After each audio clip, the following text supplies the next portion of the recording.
Muy bueno. Bueno, buenos días a todos los colegas distinguidos que nos acompañan en este momento. Mi nombre es Nancy Pérez y como presidenta del TEC, la Asociación Latino-Iberoamericana de Gestión Tecnológica y de Innovación, y miembro de la Red del Pensamiento Latinoamericano en Ciencia, Tecnología y Sociedad, tengo el honor de invitarlos a la primera entrevista de la nueva sesión, Entrevistas en Profundidad a expertos internacionales, donde nos compartirán sus opiniones, experiencias y contribuciones en el ámbito de la gestión tecnológica y la innovación. Junto a ustedes, en esta mesa de diálogo enriquecedor, me encuentro con la doctora Marta Toste, quien no solo ha desempeñado un papel destacado como presidenta del TEC, sino que actualmente se desempeña como decana de la Facultad de Gestión y Alta Dirección de la Pontificia Universidad Católica del Perú. También nos acompaña el magíster Santiago Liaudat, responsable de la Mesa de Coordinación de la Red de Pensamiento Latinoamericano en Ciencia, Tecnología y Sociedad. Es un verdadero honor y privilegio tener como primer entrevistado al doctor Francisco Sagasti. Su destacada trayectoria y contribuciones en el ámbito de la ciencia, la tecnología y la innovación hacen de esta entrevista un momento especial para nuestra querida asociación. El doctor Sagasti es reconocido por su experiencia y liderazgo y ha dejado huellas en diversos campos, desde la academia hasta la gestión pública. Su perspectiva y conocimiento seguramente nos aportarán valiosas reflexiones sobre los desafíos y oportunidades que enfrentamos en el ámbito de la tecnología y la innovación en América Latina, el Caribe y Latinoamérica. Damos la bienvenida al doctor Francisco Sagasti con entusiasmo y agradecemos sinceramente su disposición para participar en este espacio de diálogo. Paso a leer algo breve de su CV. Francisco Sagasti es investigador afiliado del Instituto de Estudios Peruanos, profesor de la Universidad del Pacífico, ha sido presidente de la República del Perú, congresista, vocero de su banca partidaria y presidente de la Comisión de Ciencia, Tecnología e Innovación, investigador principal emérito del Foro Internacional, profesor del Pacífico Business School en la Universidad del Pacífico, asesor de organismos internacionales, agencias gubernamentales y entidades privadas en temas estratégicos, entre otros cargos. Es graduado de Ingeniería Industrial en la Universidad Nacional de Ingeniería Lima, obtuvo su maestría en Ingeniería Industrial en Pensilvania y su doctorado en la de Investigación Operacional y Ciencias de Sistemas Sociales, también en la misma universidad. Asimismo, entre sus más de 25 libros se encuentra la obra llamada Ciencia, Tecnología e Innovación, Políticas para América Latina, la cual es fundamental, pues constituye una guía de estudio dentro del marco de estas temáticas por todas sus contribuciones y la amplia gama de temas que ha analizado, así como por su visión crítica en asuntos inquietantes para nuestra región durante la segunda mitad del siglo pasado y los años transcurridos en este siglo. Bienvenido, doctor Sagasti, en esta entrevista que al TEC, junto a la Red Latinoamericana de Pensamiento, vamos a realizar. Estamos ansiosos por conocer qué nos va a contar a partir de algunas preguntas. Bienvenido. Muchísimas gracias por la invitación, encantado de estar con ustedes y con todos los amigos de Altec, con la cual he tenido una vinculación a lo largo de muchos años y es particularmente grato estar acá con la doctora Tostes. Ya hace un par de semanas hemos estado en la graduación de la facultad, de la cual ella es decana, y me invitaron realmente generosamente a decir unas palabras, así que es muy, muy agradable y también mucho gusto en conocerlo a usted, Santiago. Bueno, entonces, si les parece, sí avisamos al auditorio todo el material que nos ha alcanzado el doctor Sagasti junto a su CV, trayectoria y así, a su vez la grabación va a estar a disposición en la web del TEC. A continuación, empezamos con algunas palabras. Nosotros las preguntas las fuimos haciendo también a partir de hablar con ciertos miembros, tanto de la red como de la asociación. ¿Y qué les preguntarían? Y hay una pregunta que es interesante. En primer lugar, reconocemos su amplia experiencia en temas de la ciencia, la tecnología y la innovación, pero nos gustaría conocer más sobre Francisco Sagasti en primera persona, que esto no es muy común de ver. Y nos gustaría saber, por ejemplo, qué actividades disfruta hacer durante sus tiempos libres, cuáles son sus intereses en el ámbito profesional, además de todo lo que ya conocemos de su vasta experiencia. ¿Qué nos cuenta? Bien, bueno, muchísimas gracias por la pregunta. Tiempo personal tengo relativamente poco porque estoy haciendo muchas cosas muy distintas, pero la lectura, la música, me encanta. Si hay interés de alguno de ustedes en mi página web, franciscosagasti.com, cuando lleguen a actividades artísticas pueden encontrar algunas de las canciones que he compuesto, incluyendo una samba argentina, dicho sea de paso, y que ha grabado Mónica Gastelumendi. O sea que la música, la lectura es lo principal, algo de ejercicio. Yo empecé a hacer pilates hace muchos años y por supuesto otro de los hobbies es la política, ¿no? Que podríamos decir que es lo que hago en mis tiempos libres en la actualidad. Y luego tengo una familia bastante grande, interesante, con algunos desafíos grandes. Ya soy bisabuelo por cuarta vez, así que realmente es una cosa muy amplia. Y como nota a pie de página, podría decir que todo ese manejo de la situación familiar con una familia tan grande, con 7 hijos, de los cuales 6 son mujeres, con 9 nietos y 4 bisnietos, es un excelente entrenamiento para cualquier actividad política o de gestión pública. Interesante, y entendemos que no tenga tampoco mucho tiempo con todo lo que además hace, ¿no? Dada su comprensión en la región, ¿podría compartir una breve evaluación sobre los desafíos que afronta en la actualidad el tema que nos aborda, que es la ciencia, la tecnología y la innovación, pero en este contexto de la transformación digital? ¿Qué nos podría decir aparte de? Bueno, en primer lugar, ya todos sabemos, y sobre todo los más jóvenes, que la transformación y la revolución digital afecta a todos y cada uno de los campos en los cuales actúa el ser humano, no solamente los campos de investigación, ciencia, gestión, sino en nuestra propia vida personal. O sea que definitivamente vamos a tener en América Latina no solamente absorber el impacto, sino hacer un enorme esfuerzo por entender qué hay detrás de él, cómo se gesta, cuáles son los impactos, y eso ha empezado a hacerse hace algún tiempo, pero creo que es fundamental. Un tema que es importantísimo es el tema de lo que podríamos llamar alfabetización digital. Yo creo que estamos en una situación en la cual, así como se hablaba de alfabetización tradicional, aprender a leer y escribir, luego se pasó a otros campos como el de alfabetización financiera para poder manejar nuestras finanzas. Yo creo que ahora es fundamental trabajar en el campo de la digitalización. Y esto no incluye solamente saber utilizarlo como hacen los chicos y los niños desde ahora, sino también tener una visión crítica del impacto que está teniendo, tanto positivo como negativo o neutro, de estas nuevas tecnologías, ¿no? Y lo que sí sabemos es que han alterado todos los patrones de comunicación humana de una manera radical.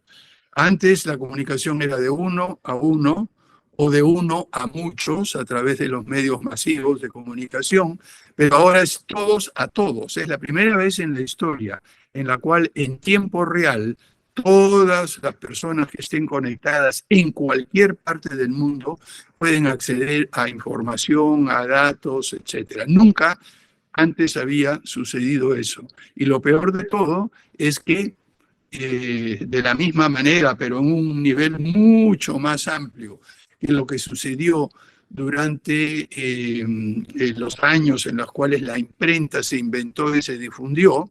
Recordemos que la imprenta servía también para difundir ideas y planteamientos, tanto positivos como negativos. Eso nos está pasando ahora en una escala que requiere una reflexión profunda. Pero no es solo la parte digital.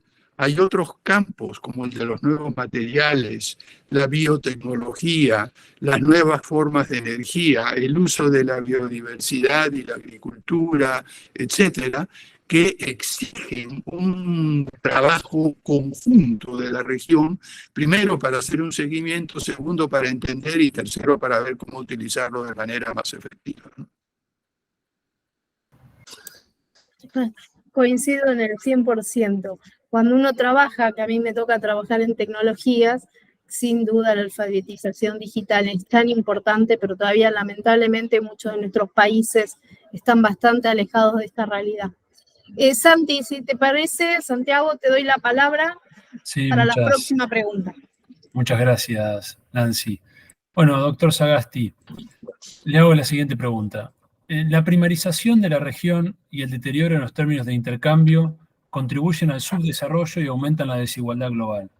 A su vez, la inestabilidad política repercute negativamente en la construcción de capacidades científico-tecnológicas.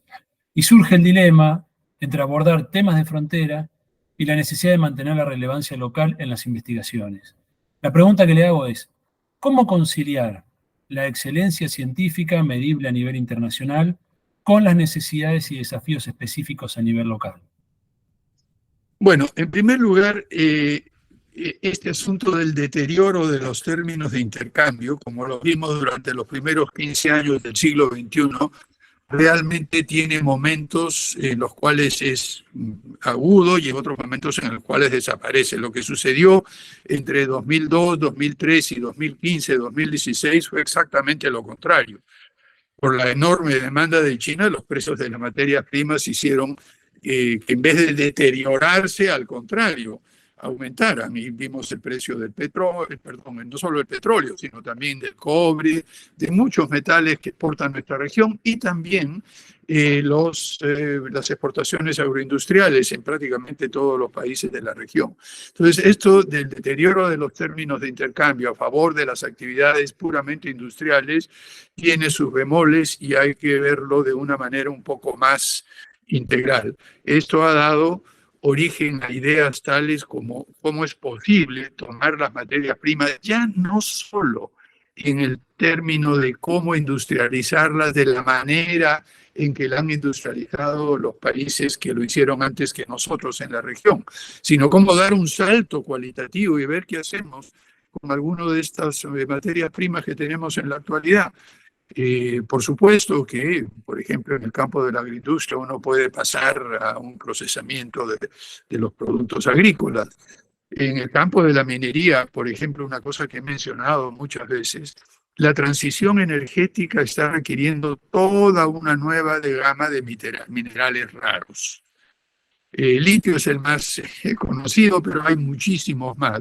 Y aquí lo importante es que en una zona como América Latina y sobre todo la zona andina, que tiene una de las formaciones geológicas más complejas del mundo, y es una zona polimetálica en la cual la minería no puede ser solamente de un metal u otro. Al contrario, tenemos todos juntos. Yo creo que se puede dar un salto significativo en términos de hacer que América Latina y sobre todo la zona andina se convierta en uno de los proveedores privilegiados de minerales raros, escasos, que se utilizan en la transición energética. Y en este momento, nos damos cuenta cómo China tiene casi un monopolio en esto, pero yo creo que América Latina lo puede tener. ¿Qué quiero decir con esto? Que con nuevas tecnologías, con investigación y desarrollo avanzada sobre el procesamiento de estos minerales, no es que vamos a reprimarizar, sino que vamos a abrir el espacio para otros minerales que no estamos explotando de la manera adecuada. Ahora, usted ha mencionado otro planteamiento, todo el tema de estar en la frontera del conocimiento o este falso dilema, creo yo, de hacer investigaciones sobre lo que importa dentro de la región. Yo creo que los dos son complementarios, ya que hay que tener una mente paradójica para poder estar en la frontera y en lo actual en nuestra región y moverse de uno a otro continuamente para que parezca que estamos en los dos a la vez. Esto significa, entre otras cosas, algo que lo vi claramente durante mis viajes en Asia en los años 70 y 80, a Singapur, a Corea del Sur, a Malasia, a Indonesia, Vietnam y a China.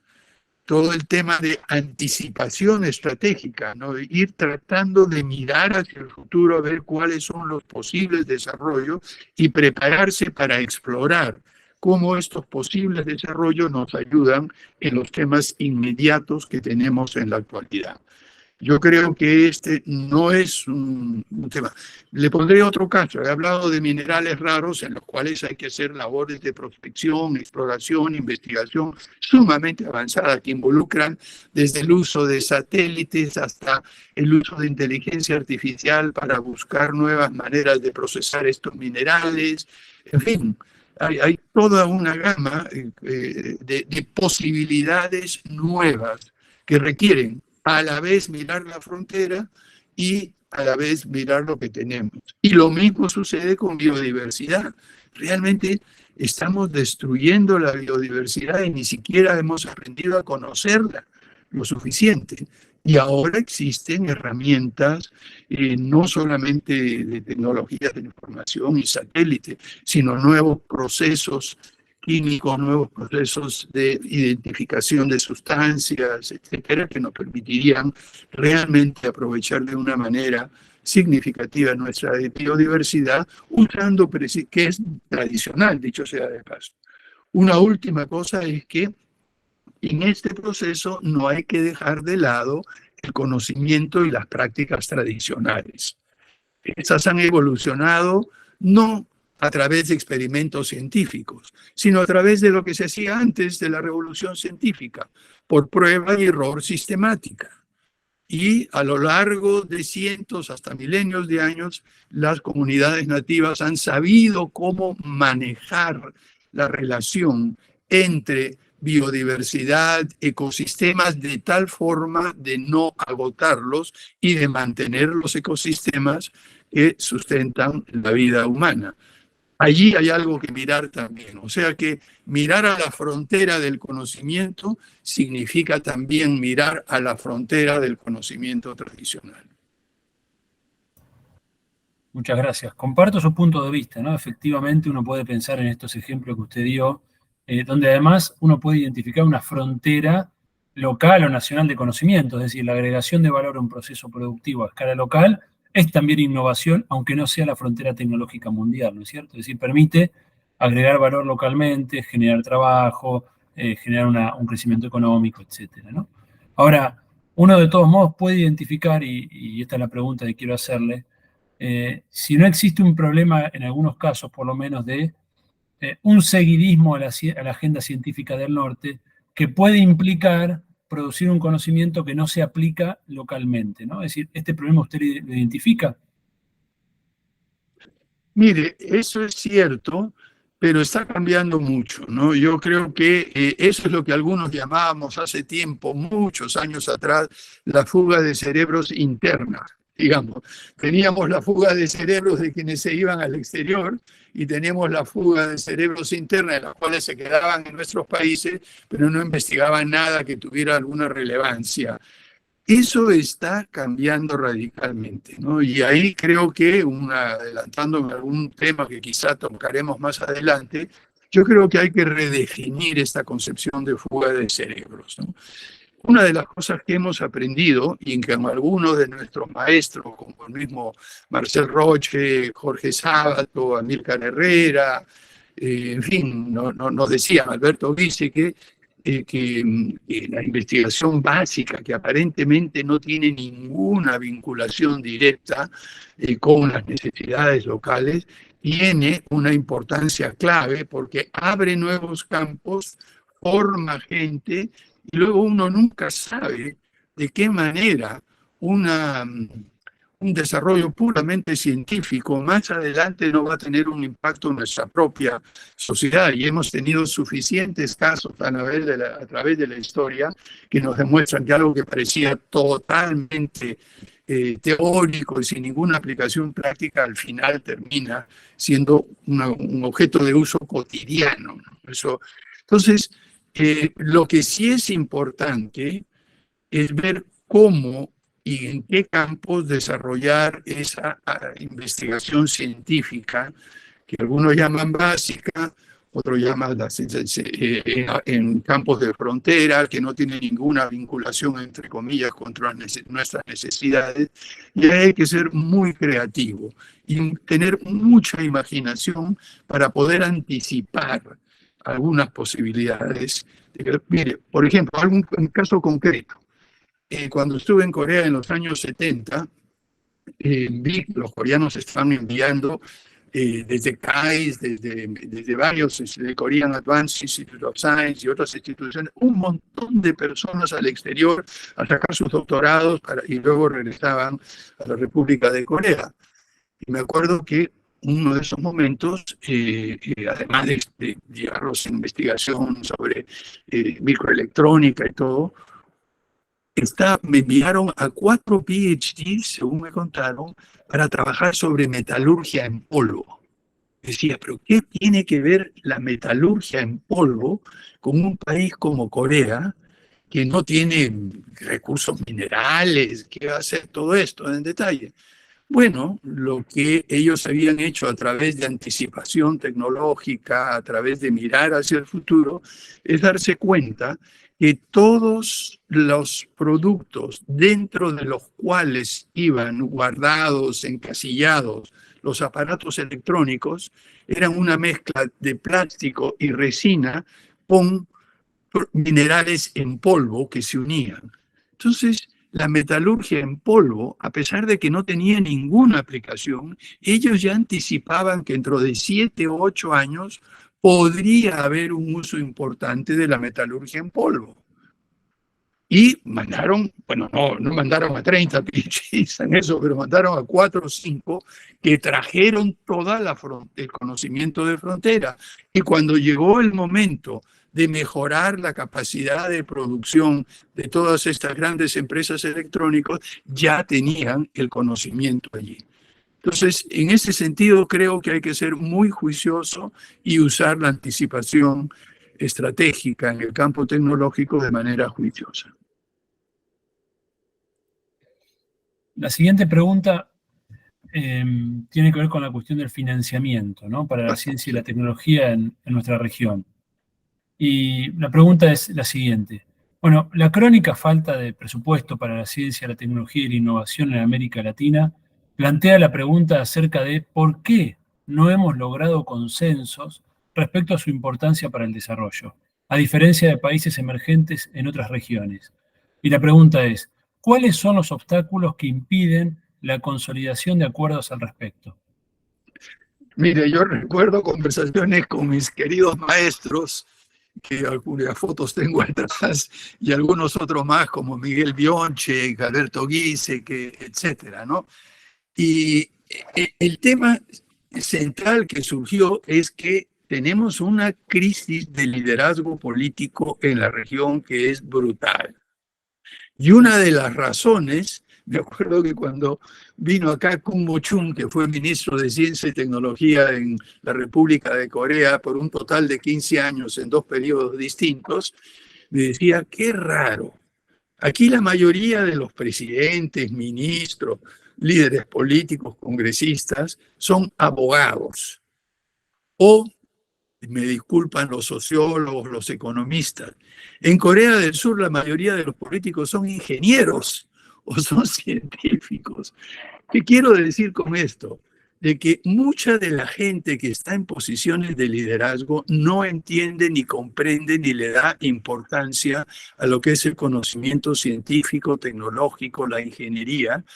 Y yo le puedo decir un caso concreto. Mis conversaciones hace poco, y no voy a decir los nombres, con varios presidentes de la región, cuando nos reunimos hace 3 semanas en Brasilia, los miembros del Club de Madrid, que es el club, digamos, la asociación de ex primeros ministros y presidentes democráticos y honestos, ¿no? Somos 120 y tantos. Y una de las cosas que salió es cómo habíamos manejado la pandemia de manera diferente.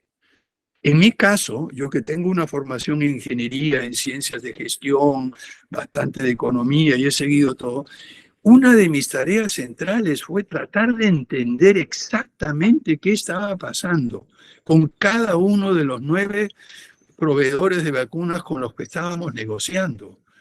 Por ejemplo, ¿cuáles eran las dificultades de escalamiento de producción que tuvo Pfizer entre noviembre y enero, de noviembre de 2020, enero hasta marzo de 2021? Entonces, teniendo ese conocimiento en detalle, uno sabe que no va a poder contar con esas vacunas, aún así estemos negociando y tengamos los contratos a satisfacción de ambas partes, por lo menos hasta marzo o abril.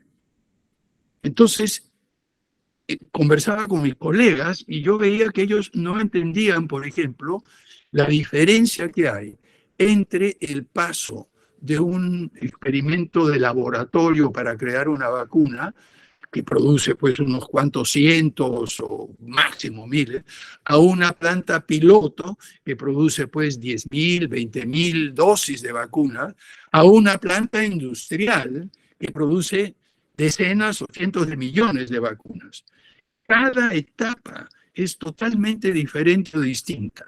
Si usted tiene un presidente, un ministro que no conoce todo eso, va a ser extremadamente difícil que pueda negociar de una manera que le permita contar, como fue en el caso del Perú, con dosis de vacunas a tiempo, escalonando quién podría hacerlo. Por supuesto, hubo muchísimas otras cosas, negociaciones de la Cancillería, negociaciones personales, hay todo un proceso muy, muy complejo, pero sin el conocimiento científico, tecnológico, sobre la diferencia, por ejemplo, y ese es un caso que afectó a Argentina y a Brasil también, Marta, que es si no se entiende cuál era la dificultad de producción de la vacuna rusa, que salió del laboratorio Gamaleya y luego pasó, se llamó Sputnik, la vacuna Gamaleya y todo eso. Si no entiende que eran 2 dosis diferentes, que tenían requerimientos de fabricación distinta, que tenían tolerancias muy precisas, y no entiende el proceso de escalamiento, no entiende que no vamos a poder contar con las vacunas rusas. Y aquellos países y líderes que le apostaron por la vacuna rusa se quedaron, como decimos en mi país y creo en América Latina, colgados de la brocha. Por eso nosotros negociamos con los rusos, pero sabíamos perfectamente, como sucedió, de que no iban a ser capaces de producir esas 2 dosis diferentes porque no tenían la capacidad. Resumiendo, uno de los problemas centrales es que el liderazgo de la región o no entiende, o no quiere entender, o no se da cuenta, o no tiene los asesores, y por lo tanto no le da importancia. Hemos tenido un primer ministro en el Perú y un presidente que en una reunión internacional, se me caía la cara de vergüenza, dijo, no es necesario invertir en tecnología porque podemos siempre comprarla de fuera. Yo mis amigos, no sé si Marta estuvo usted allí en esa sesión, y ya sabemos que, digamos, esa ignorancia hace que no se le dé importancia. Y en segundo lugar, parte de esa ignorancia se difunde por todo y no hay una presión social por invertir en ciencia y tecnología. El resultado, la región estamos con 0.65-70% del PBI regional invertido en investigación y desarrollo. Brasil es el que más adelantado está, con alrededor de 1.3, 1.4 del PBI, pero en el Perú estamos en 0.17 y la mayoría de los países están. Cuando yo fui a Corea por primera vez, el gasto total en investigación de la República de Corea era similar al de lo que invertía el Perú. 40 años después, 50 años después, porque ahora son 50 años de la primera visita que hice a Corea, Corea está invirtiendo alrededor del 3% de su PBI y nosotros seguimos en investigación y desarrollo. Y la región sigue en su 0.6, 0.7. Y esto para mí es falta de presión social y una crisis de liderazgo político en que tenemos, así como hablábamos antes de alfabetización digital, yo creo que deberíamos tener un curso de alfabetización científico y tecnológica para todos los congresistas y todos los... Mire, cuando me tocó ser presidente de la Comisión de Ciencia y Tecnología en el Congreso, yo debo decir que de los 130 congresistas, si había 5 a 10 que tuvieran una formación profunda en temas de investigación científica, desarrollo tecnológico, información, era mucho.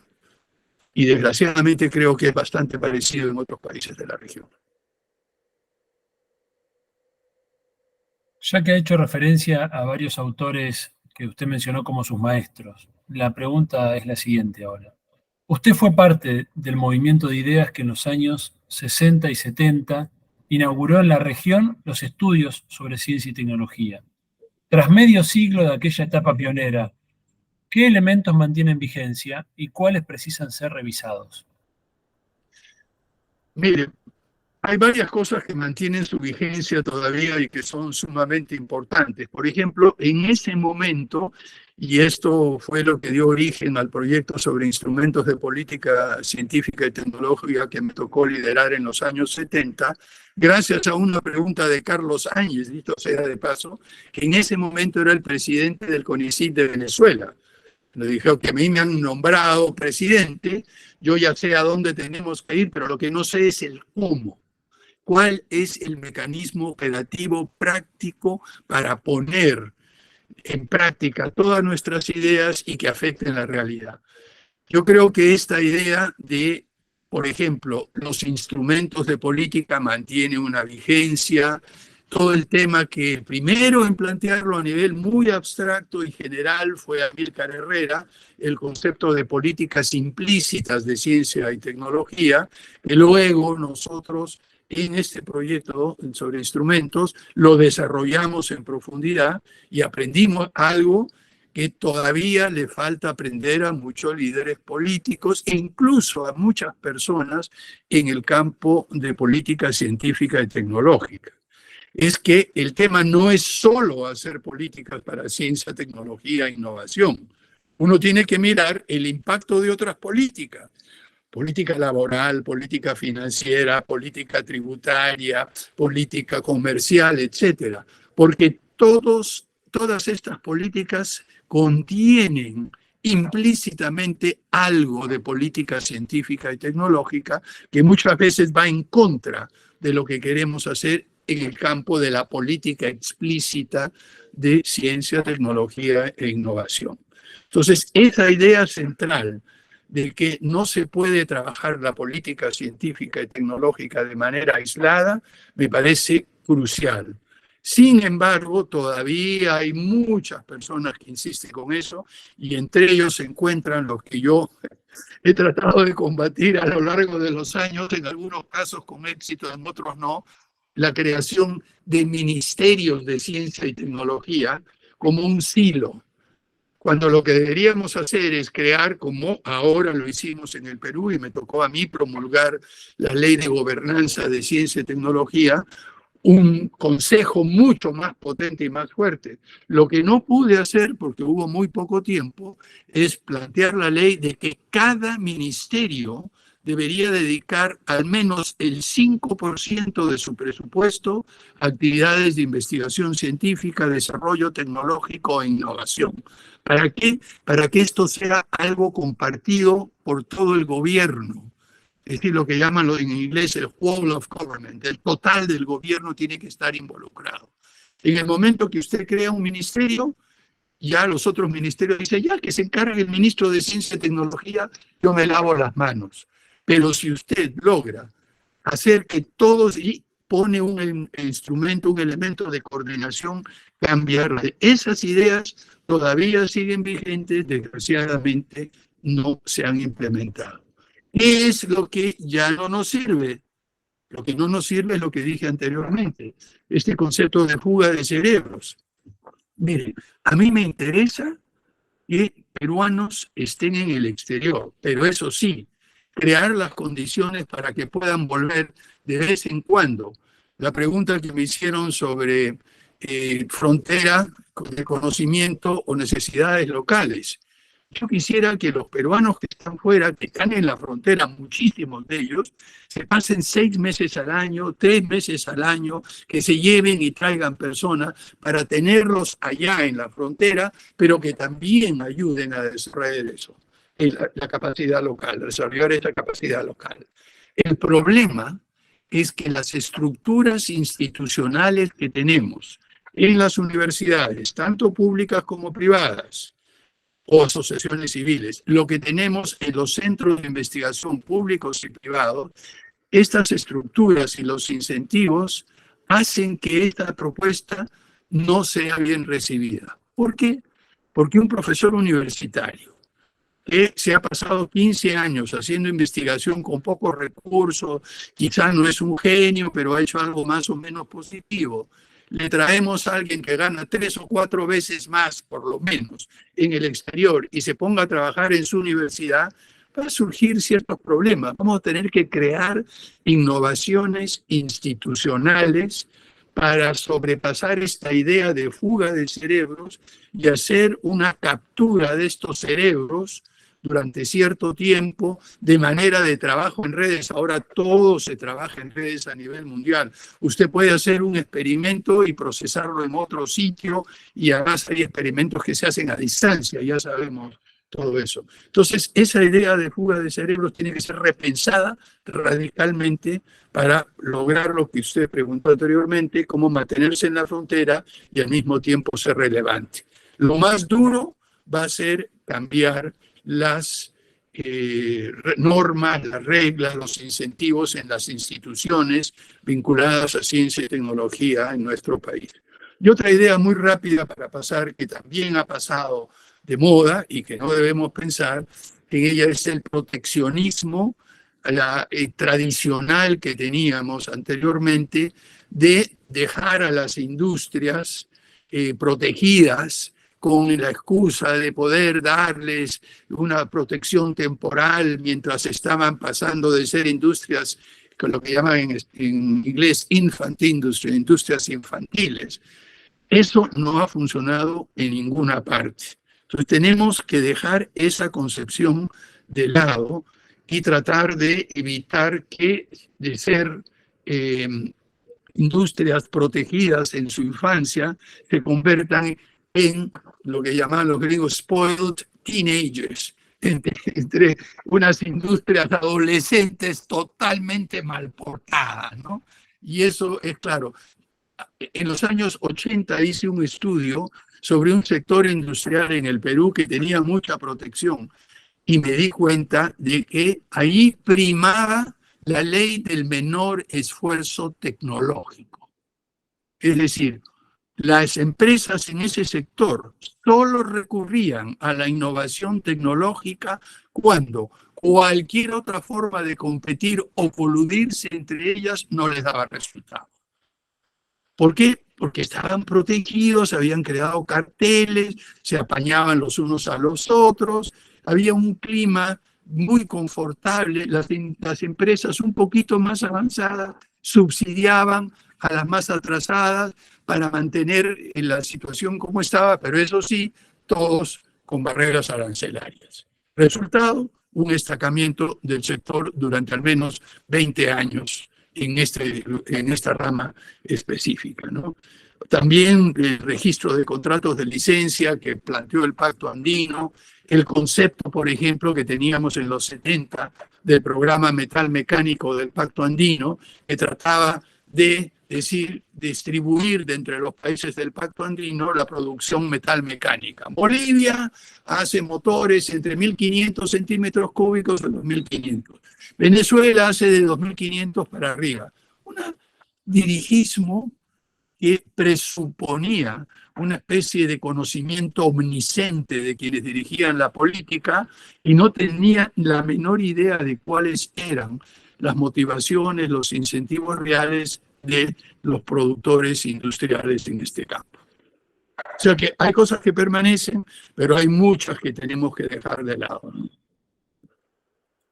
Muy bien, la verdad que es apasionante escuchar y en muchos aspectos, la verdad que es preocupante. Yo creo que después, en mi caso, después de haber trabajado más de 23 años en ciencia y tecnología en lo que era secretaría, ministerio y las veces que hemos cambiado, esto de la falta de profesionales en ciencia y tecnología, porque también nuestros secretarios o ministros no todos tenían esa habilidad. Entonces, ni pensémoslo en otros ministerios, cómo constituirlos a partir de que sepan hablar de estos temas. Alguna vez alguien me dijo, ¿y quién es Sábato? Así que imagínense que puede haber un poco de todo y comparto ampliamente ese tema, que si no empezamos a entender que la ciencia y la tecnología y la innovación es importante en nuestros países, no vamos a poder seguir avanzando. Santiago, muchas gracias por tus preguntas. Continuamos con Marta, si te parece.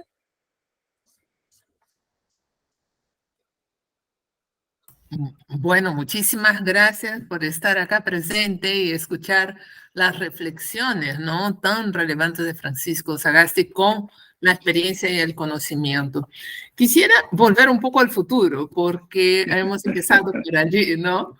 Y siempre se habla de que la brecha tecnológica algunas veces nos da oportunidades, ¿verdad? La brecha también significa que en algún momento yo puedo hacer una política para intentar, ¿no?, de manera un poco más efectiva, poder llegar a esa frontera del conocimiento. Inteligencia artificial nos da mayor acceso a información, ¿no? También tecnologías más amigables, claro, dependiendo de que hay esa alfabetización digital, ¿no? Entonces, quisiera algunas reflexiones sobre nuevas oportunidades que se podrían presentar para justamente con esas tecnologías amigables, accesibles, poder llegar a la frontera del conocimiento desde nuestros países, dada la brecha tecnológica que tenemos. Bueno, en primer lugar, yo creo que cada país va a tener que mirar esto de una manera en profundidad. Recordemos que ningún país por separado en la región tiene la suficiente masa crítica de investigadores, de recursos, de laboratorios, de áreas, como para trabajar ni siquiera en algunos casos en los campos que son extremadamente importantes para ellos, ¿no? Si algo hemos aprendido de la historia es que la cooperación y la colaboración en campos en ciencia y tecnología es esencial. Por supuesto que estamos hablando en primer lugar de todo lo que es tecnologías e investigación precompetitiva, ¿no? Porque cuando uno llega ya a la parte de si es que tenemos industrias y economías con sectores competitivos, porque esa es otra historia. Pero si supongamos eso por un momento, hay un cierto punto en el cual ya la colaboración deja de ser algo, como le podría decir, efectivo, pero el camino por recorrer antes de llegar a eso en nuestra región es enorme.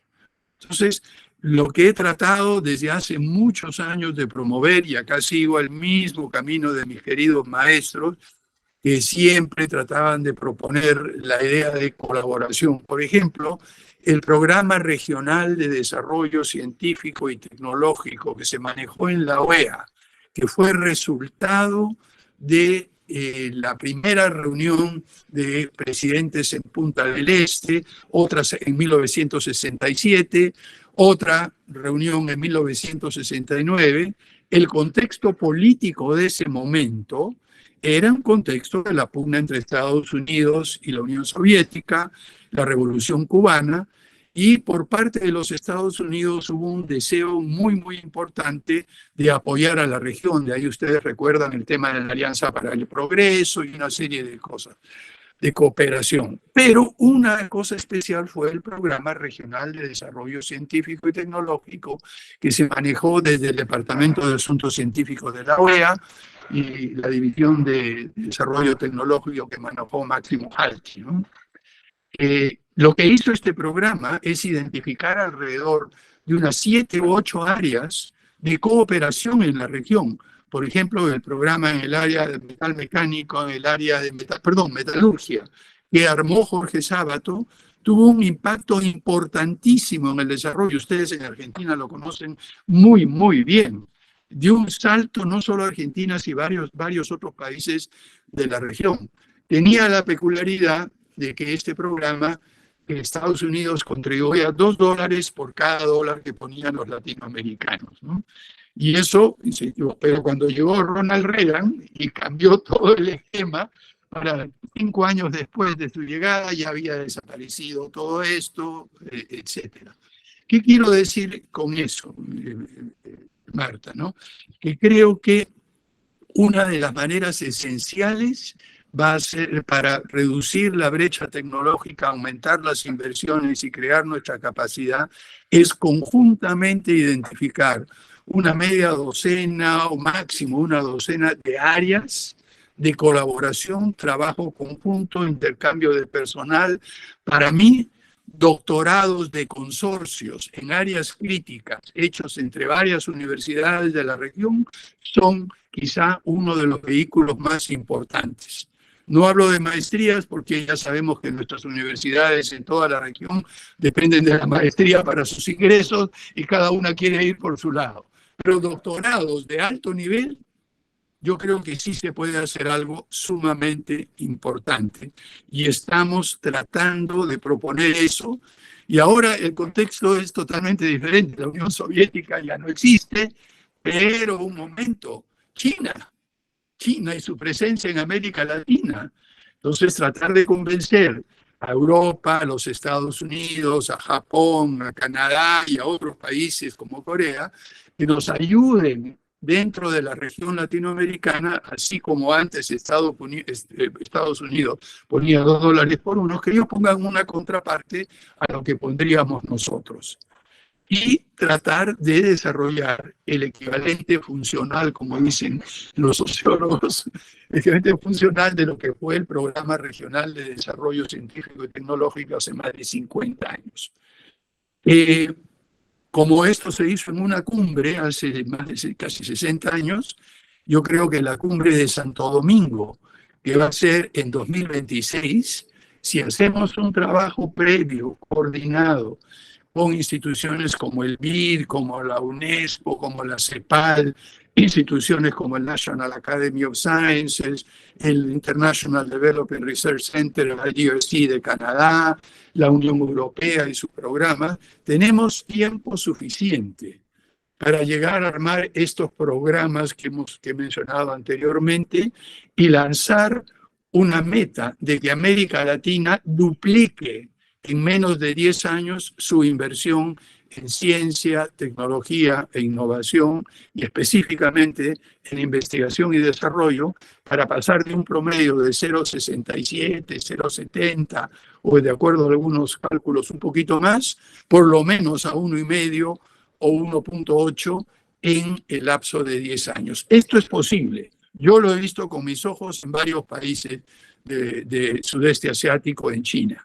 Entonces, si nos ponemos una meta ambiciosa, si definimos los mecanismos, identificamos áreas, yo creo que mirando al futuro, como planteaba Marta, podemos identificar algunas áreas específicas y dar un salto que utilice, como decía Santiago, las fronteras del conocimiento en función de nuestras necesidades y capacidades que tienen que considerar no solamente lo que tenemos adentro y lo que necesitamos, sino también nuestra inserción en el resto del mundo y cómo nos vinculamos en este mundo de orden global fracturado de una manera más sensata, eficiente y productiva para nuestros pueblos.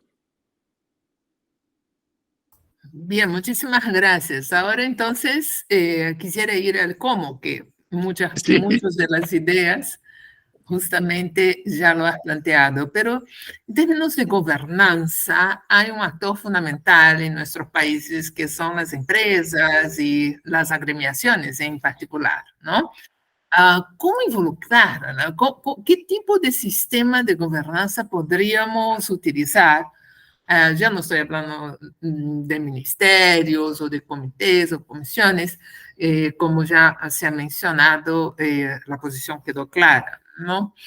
Pero en términos de cómo involucrar más al sector empresarial en las políticas y que puedan empezar a tener más liderazgo en ese proceso, ¿no? De manera que el Estado pueda tener los fondos, tener su política, pero también el sector empresarial tenerlo más claro, de manera más organizada. ¿Qué ideas nos puede dar para países como el Perú, donde esa situación todavía es muy incipiente? Mire, yo creo que una de las primeras cosas, y aquí tengo que felicitar al TEC, ¿no? Una de las primeras cosas que hay que hacer, que es fundamental, es formar gente que dentro de las empresas entienda lo que es gestión tecnológica. Y eso es uno de los vacíos enormes, porque usted nunca va a poder involucrar más a las empresas a menos que ellos tengan una idea clara de que necesitan gestionar la tecnología. Y eso está muy distante. Por eso una de las cosas que hicimos, y usted recuerda, y su universidad lo está planteando con toda claridad en el programa de ciencia y tecnología que me tocó presidir, la unidad ejecutora a partir de 2007, planteamos que las universidades crearan dos programas muy vinculados, uno sobre formación en políticas de ciencia y tecnología a todo nivel, pero otro sobre gestión tecnológica. Entonces, la primera tarea es hacer que los empresarios entiendan que la gestión de tecnología es tan importante como la gestión de personal, como la gestión financiera, como la gestión de mercados, etc., ¿no? Y eso, para mí, todavía la región está muy lejos. Quizá Brasil es el país que más ha avanzado, Argentina le sigue, en Chile también hay un poco, Colombia también, pero en el Perú todavía estamos muy atrasados, ni quiere decir otros países de la región. Entonces, primero que las empresas tomen conciencia. Una vez que tienen personas, como se ha hecho en algunos casos, ahí se les va incorporando en las instancias de gobernanza. Dicho sea de paso, hay muchos científicos, sobre todo en las ciencias básicas, que no creen que hay algo así como gestión científica y tecnológica o política científica. Estamos ahí lo que Oscar Versace criticaba como cientificismo, es decir, que yo por ser un gran científico, ya sé lo que hay que hacer en políticas para ciencia y tecnología. No es así. El ser un buen empresario no significa que usted va a ser un buen ministro de Economía y Finanzas. El ser un buen investigador en áreas de frontera no significa que usted va a ser un buen presidente del Consejo de Ciencia y Tecnología. Entonces, hay que formar tanto en el sector privado a los especialistas en gestión tecnológica, en el interior de las empresas y también en las organizaciones de la sociedad civil, los sindicatos, etcétera. Y en el sector público. Esa es la primera tarea. Y en segundo lugar, algo que hicimos nosotros y lo hemos hecho, pero hay que buscar las formas de vincular. Eso, en la Universidad Católica del Perú, y eso que se ha hecho en otras universidades, ustedes tienen una feria anual, Universidad-Empresa, precisamente para vincular, y a mí me ha tocado participar en varias de esas ferias, incluso apoyamos hace muchos años al principio, cuando se iniciaba alguna de ellas. Entonces, hay mecanismos para vincular a la empresa, pero primero tenemos que tener la capacidad, tanto en la empresa como en el sector público y también, creo, en la sociedad civil. Después de eso, Marta, hay una infinidad de maneras de vincularlos, subsidios, programas conjuntos, proyectos en que participen las empresas. Por ejemplo, en estos consorcios de doctorados de los cuales hablaba anteriormente a nivel regional, una de las características centrales es que participen las empresas. ¿Cómo participan? No solamente financiando, sino también dando temas de tesis.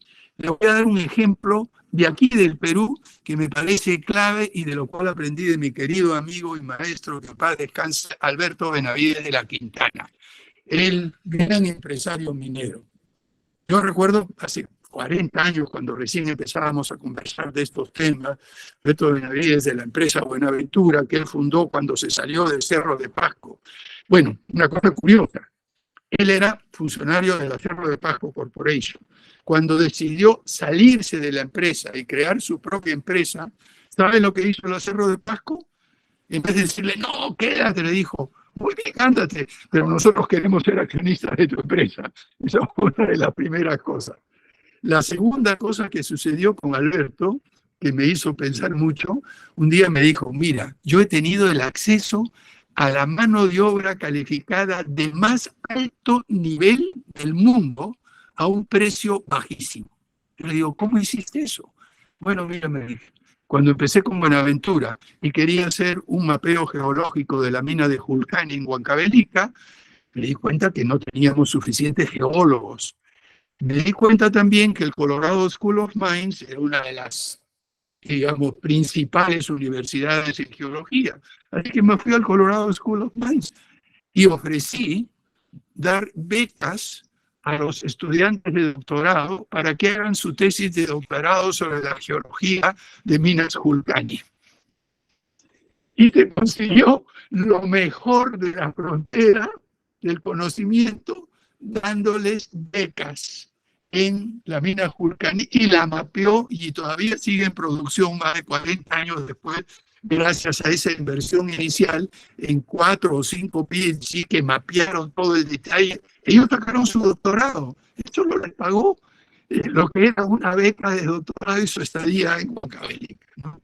Lo mismo me dijeron en Corea. Cuando estaba allá en los años 70 y 80, el ministro de Ciencia y Tecnología, Kun Mu-chun, me dice, nosotros aprovechamos una de las fuentes también, al igual que Alberto Benavides, más baratas de talento. ¿Cuál es esa? Le pregunto yo. Los profesores norteamericanos en su año sabático.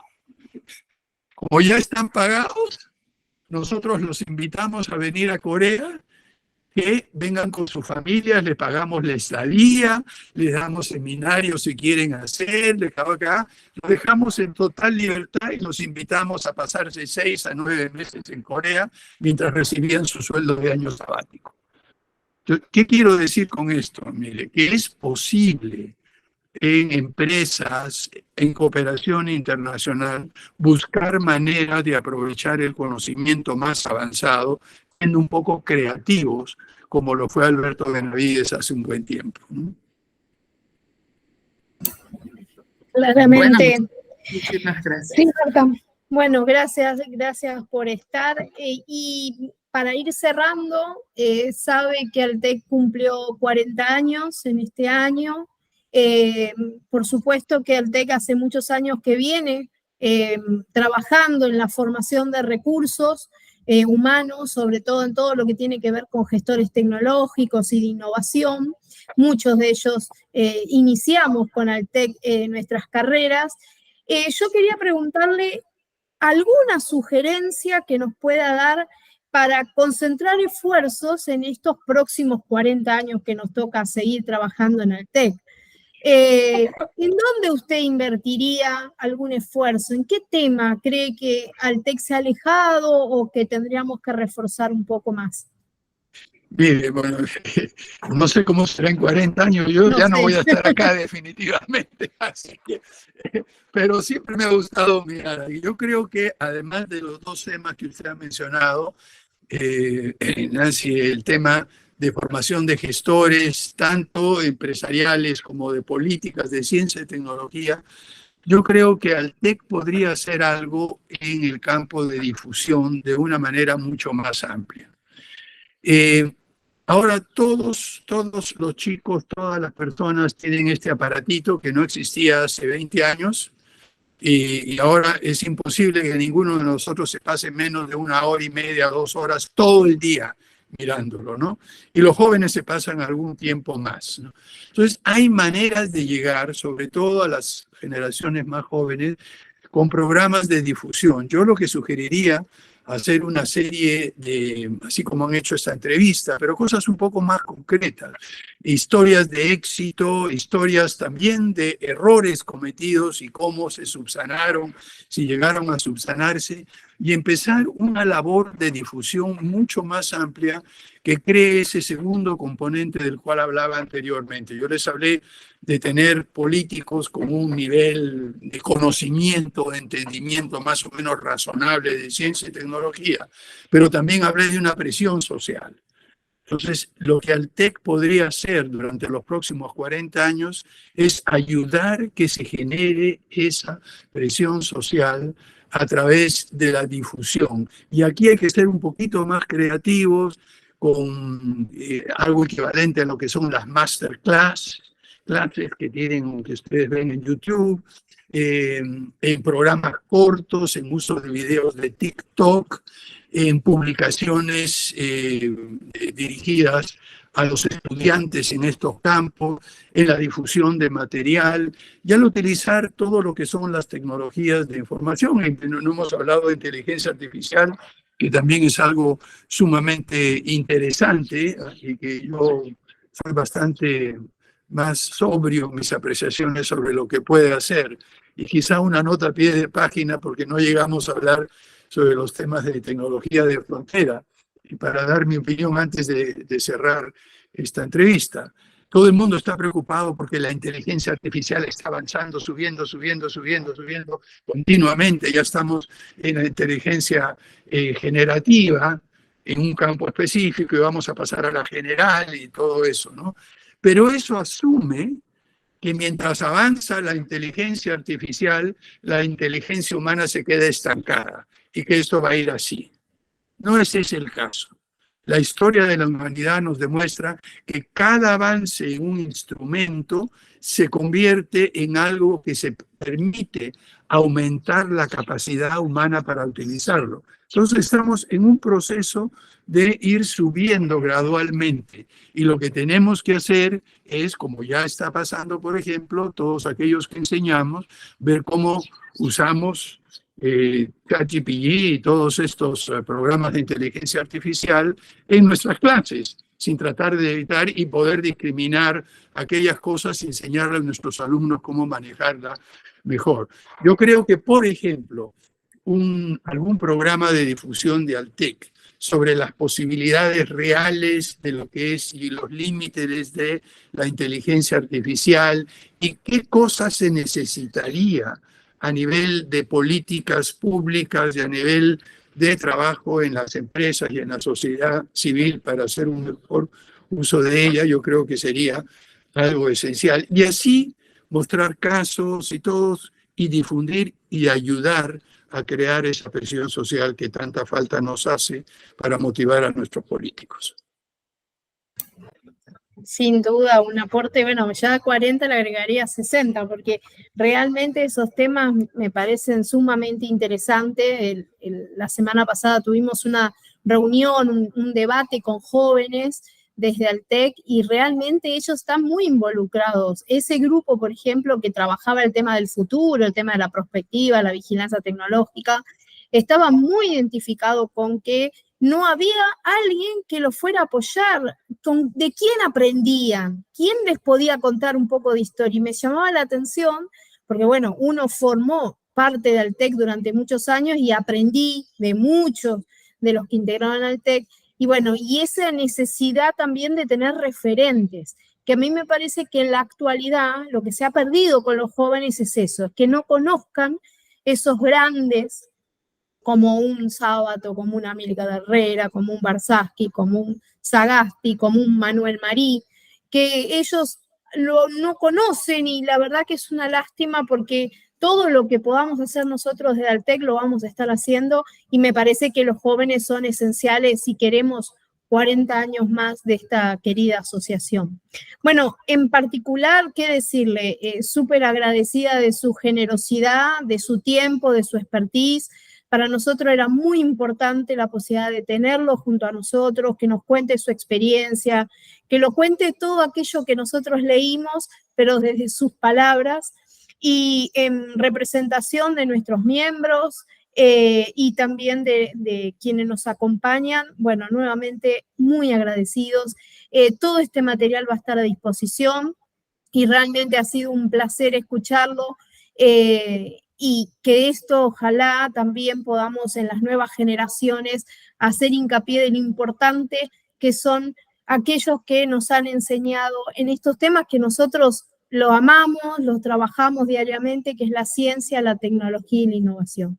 Nuevamente, para mí en lo personal, todo una alegría de poderlo escuchar y seguramente mis compañeros, y le dejo la palabra a ellos, opinarán casi parecido. Muchísimas gracias, Francisco, por tus enseñanzas, por actualizar la perspectiva que ya leemos en tus publicaciones, en tus libros, y muchísimas gracias por estar acá con nosotros pensando en el futuro, inclusive de Altec. Gracias. Bueno, y para cerrar también, muchas gracias por traernos al presente a esos maestros que son como nuestras raíces, desde donde mirar el mundo, que es distinto, como bien señalabas en tus respuestas, pero que esas raíces siempre nos sirven para no perder el anclaje en nuestra tierra, en nuestra realidad, y bueno, atrevernos a ir un poquito más allá, ¿no? Atrevernos definitivamente a encontrar la solución a los problemas que nos aquejan y que tanto nos duelen de nuestras patrias. Así que muchas gracias, Francisco. Bueno, mire, muchas gracias a ustedes por esta oportunidad. Felicitaciones nuevamente por los 40 años de Altec y mis mejores deseos para lo siguiente. Y simplemente decirles que a veces, ¿no?, con todo lo que yo he hecho, lo que he planteado y todo, a veces me siento como un medium, esos que de los espiritistas que traen, digamos, las ideas y los planteamientos de los Biocek, de los Barsatsky, de los Sábatos, de los Marcel Roche, de los Alberto Guise, de los Amílcar Herrera. Hay muchísimos otros amigos más.